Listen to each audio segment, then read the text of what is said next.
Brace yourself for unprecedented epicness, because today I'm going to shed light on the history of the golden era of action figure collecting. When is this time period? You may ask. Well, this time period transpired amid the early 2000s. I would say that it ended amid Toy Biz becoming defunct, so it lasted anywhere from the year 2000 to the year 2008. It's unfortunate and quite a pity that this time period has now elapsed, and that'll never be revitalized, but it is what it is. Let's delve into the history of this era, and let's dabble into it by exploring eBay so that I could provide more context on the history of this time period. So, let's go on eBay. But before I do so, I wanted to showcase a listing of the action figure lines that were released amid this time period.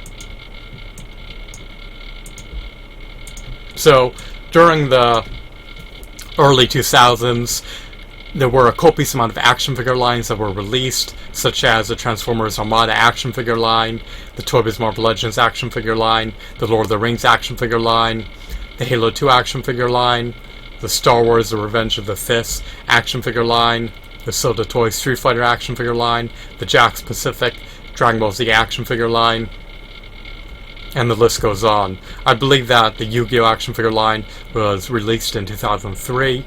You can check the particulars. So we had a myriad of high quality, robust, intricate, affordable, meritorious action figure lines released amid this time period that lasted nearly a decade. So, to provide more context, sorry if I said the word contest. Start with a blunder. Let's explore eBay. So, first off, we're going to start with the Toy Biz Marvel Legends. Now, today, Marvel Legends are churned out by Hasbro. They retail for $20 plus tax, and they're shoddy and abysmal for action figures that command staggering, hefty, exorbitant premium prices of over $20. Bear in mind that the Toy Biz Marvel Legends retailed for $7.99 plus tax. They had ample points of articulation. They had high quality hues, high quality shadings, high quality textures, high quality decos. They had ample points of articulation. Their aesthetics were visually appealing, and these figures came bundled with a comic book and a Build-A-Figure piece. These figurines are just incredible.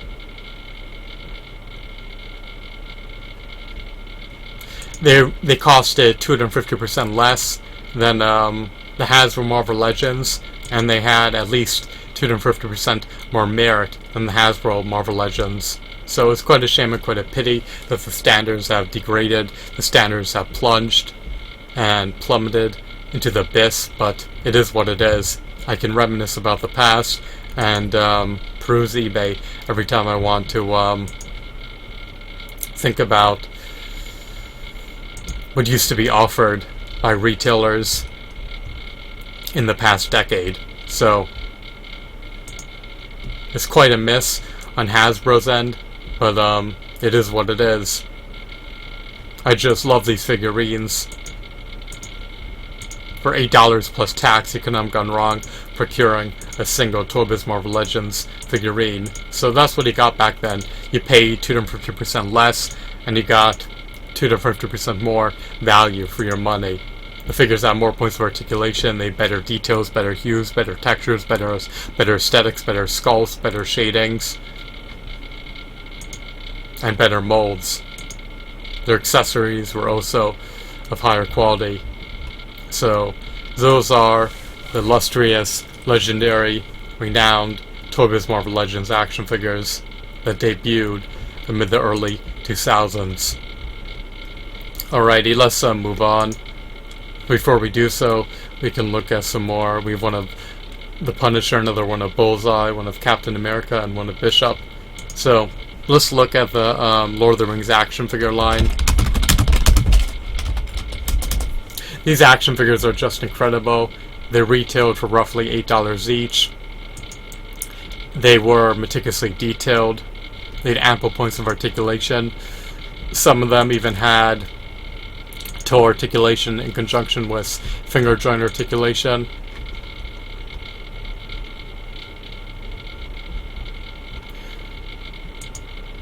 I love the heraldry of their armor.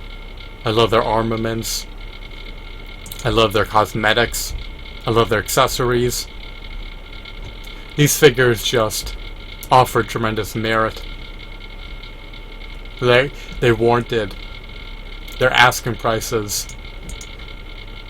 It's too bad that figures today are not 1/10 as decent for their price. I love this figure of Sauron. I love this figure of Gil-galad and the former king of Middle-earth. These figurines are just incredible. They're ineffably epic. They emulate their movie counterparts, and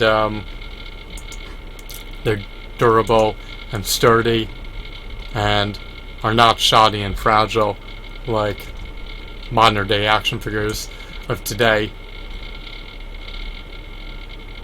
So I believe the company that took up the reins of the Hobbit license is Abridged, or has a name similar to that. They churned out Hobbit action figures that were not up to par with Toy Biz Lord of the Rings action figures. So it's quite a shame that companies desecrate action figure lines, but it is what it is. At least you'll always be able to buy Toy Biz Lord of the Rings action figures on eBay, presuming that people are willing to sell them.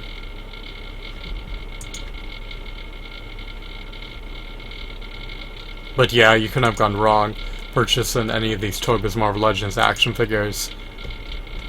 Not Marvel Legends, I mean Toy Biz Lord of the Rings action figures. Sorry about the blunders, I'm extremely dehydrated. I'm in dire need of water. So, let's showcase some more. Those were released during the early 2000s.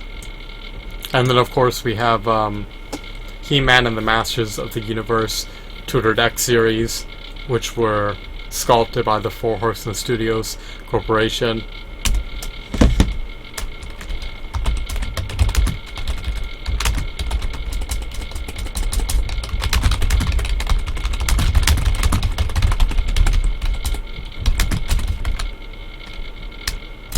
These figures also retailed for roughly $8 plus tax. They're just eminently refined. They're just incredible. They emulate the likeness of their cartoon counterparts. They came with ample accessories. They're eminently refined. And the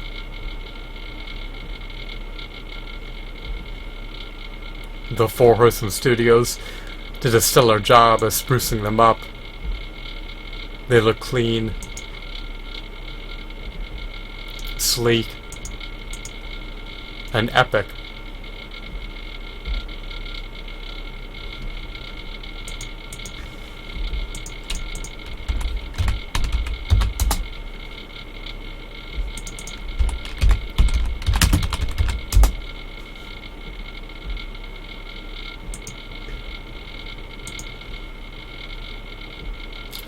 I love the metallic paint applications on some of their armor. It's just incredible, to say the least. They're adorned with incredible details, and they're just excellent display pieces. So it's too bad that they command premium prices of over $20 today. It's too bad that they can only be bought via online at the Maddie store. This line is discontinued, but the predecessor lines are only available via online.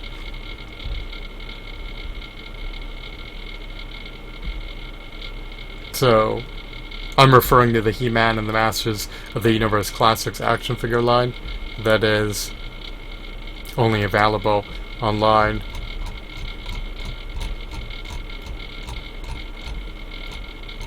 But if you have the opportunity to buy these figurines, and if you're able to buy them for under $10 each, then you lucked out.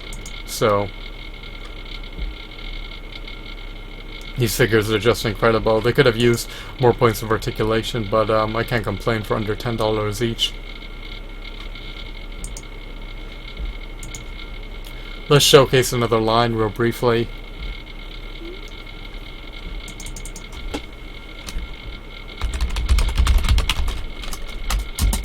Alright, next we'll look at the Transformers Armada action figure line, which was churned out amid the early 2000s. This line is just incredible. These figurines are burly, bulky, and emulate their cartoon counterparts.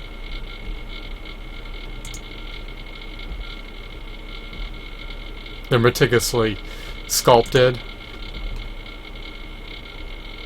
and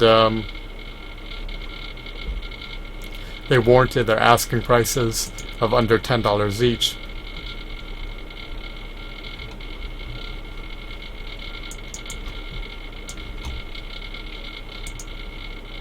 I love the Megatron and Unicron figurines. The Unicron figurine even had finger joint articulation, which is a covetable feature. You couldn't have gone wrong buying the Unicron figurine for $50 with some Minicon. I neglected to mention that these figurines also came bundled with a Minicon, so you got two robots for the price of one if you want to be technical. They may be arduous to find, but they are worthwhile if you're able to procure them. I love the figurine of Blur and the variant of Blur. The Energon figures follow suit of the Transformers Armada action figure line. They're also well sculpted, to say the least. So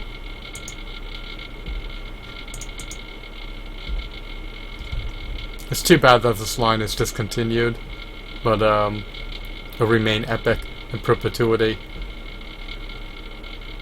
That scavenger figurine is a part of the Transformers Armada action figure line. The rest don't seem to be, with the exception of this Starscream variant figurine. I think his name is Thundercracker. I'm not sure, you can verify that for yourself. That Thrust figurine that looks to be beheaded. He's also part of the Transformers Armada action figure line.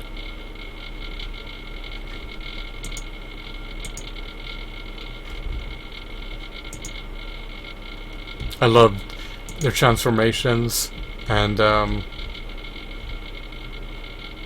love their Minicons, so you kind of gone wrong dabbling into that line. Alrighty, next we have the TMNT 2003 action figure series, which I believe ended in either 2006 or 2007. Was a release of the TMNT 2007 movie action figure line. Here are some figures from the line. You have the Elite foot guards. They came with ample accessories. I love their paint applications. I love their aesthetics. I love their details.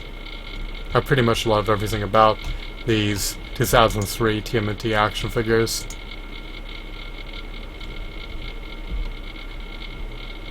They just look so ineffably epic. They retailed for $7 plus tax, I believe, and sometimes there were sales in which you could buy 2 TMNT figurines for the price of one, so you could technically buy them for under $4 each, which is an incredible deal, to say the least. Today, their weapons only have one paint application.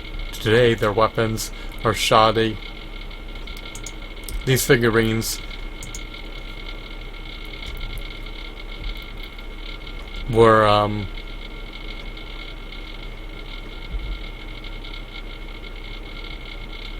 more adult-oriented, to say the least.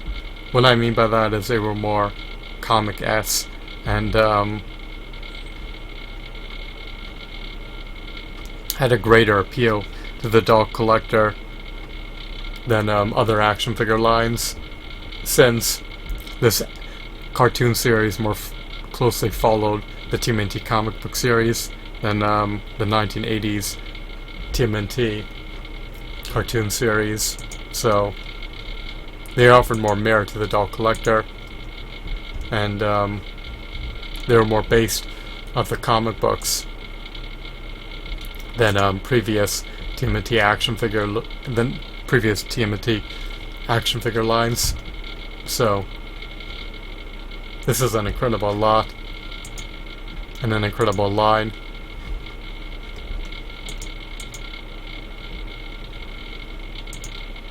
I'm sorry if I'm being a bit redundant, but there's not too much to say other than these action figures are extraordinary and remarkable in no facets. We also have the Yu-Gi-Oh! Action figure line.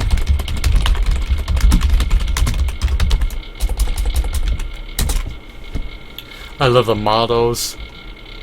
They dwarf nearly everything. They stand close to 13 inches tall. You have models of the Egyptian gods, of Exodia, of Exodia Necros, of the Magnet Warriors that confuse the new Valkyrion. You have an action figure of the Summoned Skull. I believe that most of these figurines were churned out in mid-2003. Some of them may have been released in the 1990s and then re-released amid the early 2000s. So you can look into that for yourself. But I love the cartoony motif of these figurines. I love the fact that the models had articulation, so the model kits had tremendous merit. You also had minifigures that were meticulously sculpted, and all of these figurines were relatively affordable during the time period. The prices are not on par with anything today. Today, everything's at least $20 plus tax and is shoddy. Back then, everything was mostly $8 plus tax and was of the utmost high quality. So I can't complain about anything that was offered back then, for the most part. Another line that I love is Star Wars. Well, actually, before we get into that, I love the Soda Toys Street Fighter action figure line.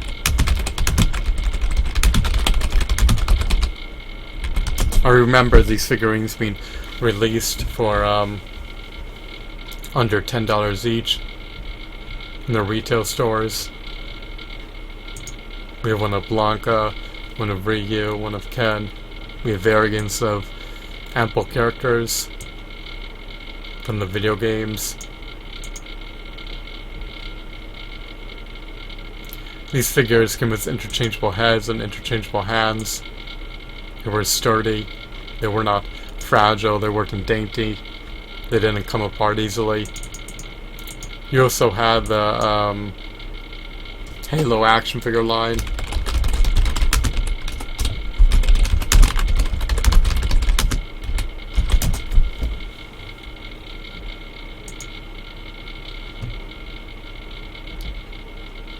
Here are some of them from the Halo action figure line. I prefer the Halo 2 action figure line any day over the original Halo action figure line. These figures stand roughly 7 inches tall. They're meticulously detailed. They have ample accessories. They're sturdy, they're not shoddy. And they're retailed for roughly $15 plus tax. I love the Brute figurines. They're burly and bulky and colossal. They're a fine addition to any action figure collection.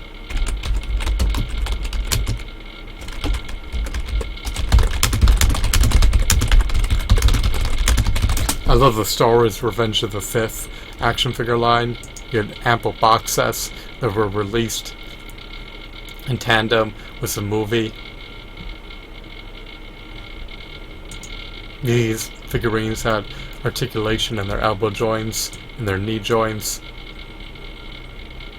They're of much higher quality than the Star Wars figurines of today and the Star Wars figurines released in previous years prior to the advent of the Star Wars Revenge of the Fifth movie being released. So I just love these figurines to life. They tickle my fancy, they appeal to my niche interests, and they have articulation in all the requisite areas. It's too bad that Star Wars figurines have less points of articulation than their 2006 or 2005 predecessor action figures, but it is what it is. So it's too bad that their details have been degraded.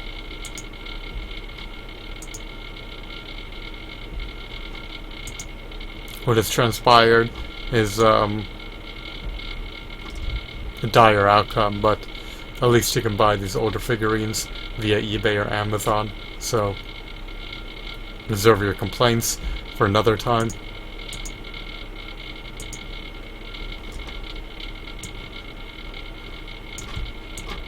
So once again, these are the action figures that were churned out in the 2000s. Unfortunately, these lines are all discontinued. The Yu-Gi-Oh! Action figure line may have been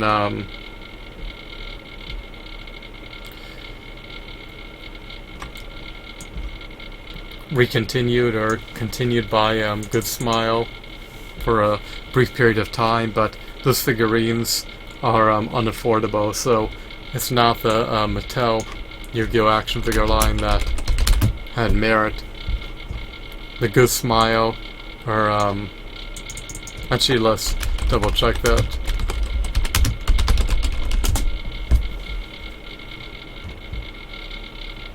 Sorry, the Max Factory Figma Yu-Gi-Oh! Figures are exorbitantly priced and are not the same as the Mattel Yu-Gi-Oh! Action figures. Sure, they're better detailed than the Mattel Yu-Gi-Oh! Action figures, but they're just not worth it when the prices are close to 1,000% more than the Mattel Yu-Gi-Oh! Action figures. So it's quite a shame and quite a pity what has transpired, but it is what it is. Let's look at the Legendary Heroes action figure line.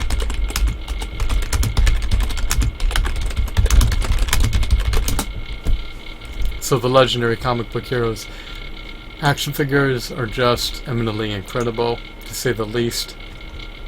And it's quite a shame and quite a pity that they're discontinued, but it is what it is. I can't reverse the past, so I just have to cope with the situation at hand and accept that I can no longer buy extraordinary action figures for $8 plus tax that come bundled with a Build-A-Figure piece and incredible accessories. So that was the golden era of action figure collecting. That's when I started collecting action figures right before the golden era of action figure collecting commenced, and I ended shortly after Toy Biz became defunct. So that's pretty much my history of action figure collecting in mid the 2000s. And I pretty much had nearly every Toy Biz Marvel Legend action figure, or every Toy Biz Marvel Legends action figure. I had most of the He-Man, Masters of the Universe, Tutored X action figures. I had a significant amount of the Transformers Armada action figures. I had mostly every Legendary Comic Book Heroes action figure. I had a significant amount of the Lord of the Rings action figures. I had a significant amount of the Halo 2 action figures. I had a significant amount of the Yu-Gi-Oh! Action figures. I had a significant amount of the Star Wars Revenge of the Sith action figures, and I had a significant amount of the Irwin Toys and Jack Specifics Dragon Ball Z action figures. Unfortunately, to my dismay, I was forced to relinquish them mid either 2010 or 2011, since my family member wouldn't allow me to store them in our mostly vacant backyard, and since I couldn't afford to finance a storage unit for these action figures amid being a full-time student. So it's quite a shame and quite a pity, but there's nothing I can do to reverse the past. But hopefully I can afford to buy them in the future when I'm done with school. So I'll likely have to pay at least quadruple the price than I initially paid for them, but it is what it is. I probably paid around $3,000 for thousands of these action figures that I accumulated over the course of nearly a decade, and I'll likely have to pay at least $15,000 to buy them back, so anywhere from 400 to 500% more to buy them back. And I was forced to sell them against my own volition for either 1,000 or 1,500. So I no longer had that money. But once I get myself out of debt, and once I'm finished with school, then hopefully I'll be able to buy them back, even if I have to pay 4 times more than I initially paid for them. So it's quite a shame and quite a pity, but it is what it is. So that's the history of the golden era of action figure collecting. I hope that you found this video to be insightful and enthralling. Have a wonderful, marvelous day. Goodbye.